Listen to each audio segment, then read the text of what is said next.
नमस्कार, मी संगीतकार अशोक पत्की। आज आमचे मित्र अरविंद मुखेडकर, एक संगीतामधले खूप मोठं नाव आहे त्यांचं, आणि काहीतरी दरवेळी ते वेगवेगळा विषय घेऊन गाणी म्हणा, डॉक्युमेंटरी म्हणा, फिल्म म्हणा, काहीतरी करत असतात। तर ह्यावेळेचा त्यांचा विषय आहे मुकेशजी। मुकेशजींबरोबर त्यांनी हसरत जयपुरींना पण सामील केलेलं आहे। आपण मुकेशजींना इतक्या जवळून पाहिलेलं आहे, म्हणजे मी तरी। त्याच्यानंतर त्यांच्यावर कामं केलेली आहेत भरपूर। एक म्युझिशियन म्हणून, एक म्युझिक डायरेक्टर म्हणून मी त्यांच्यावर काम केलेलं आहे। गोड माणूस, गोड गाणं, गोड सगळं जे काय आहे, बोलणंसुद्धा इतकं गोड आणि सॉफ्ट असायचं की ते भरून यायचं। म्हणजे तसंच हसरत जयपुरींबरोबर मला काम करण्याचा मौका मिळाला।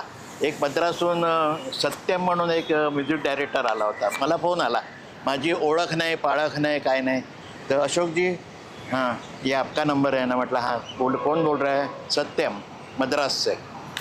म्हटलं हाँ बोलिए। तो म्हणाला हसरत जयपुरी चाहिए हमको, आप अरेंज कर सकते हैं क्या? तर मी म्हटलं हां। तर हे सगळ्यांना घेऊन मी त्या हसरत जयपुरींच्या घरी गेलो। घोडबंदरला खारला राहायचे आणि त्यांची ओळख करून दिली।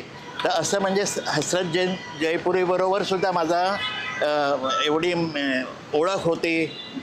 घसट म्हणतात तसं, तर हसणं, खिदळणं विदळणं, आणि त्यांच्यावर हे काम करताना खूप मजा होते। तर ह्या गाण्यामध्ये आता जे गाणं अरविंदजींनी पेश करणार आहेत तुमच्या सगळ्यांसाठी, तर अतिशय सुंदर गाणं आहे। आणि त्याचं नावच सूर का देवता, म्हणजे मुकेशजी असं त्यांनी हे केलेलं आहे हसरतजींनी। आणि त्याचे थोडे शब्द ऐकवतो मी। वो सूर का देवता था, जाने कहाँ छुपा है, हसरत का दिल उससे तो रह के ढूंढता है। इतकं सुंदर याच्यात लिहिलेलं आहे त्यांनी। त्याची चालसुद्धा इतकी सुंदर लावलेली आहे अरविंदजींनी। त्याचं स्वतः गायले आहेत त्याच्यावरचं आणखी, आणि खूप छान गायले आहे। म्हणजे थोडंसं मुकेशजींची आठवण येते आणि बरं वाटतं म्हणजे। तर तुम्ही सगळ्यांनी ते गाणं ऐकावं असं मी प्रार्थना करतो, तुमच्याकडे आवाहन करतो की मुकेशजींसाठी आणि हसरत जयपुरीसाठी, तसंच अरविंदजींसाठी हे गाणं नक्की ऐका।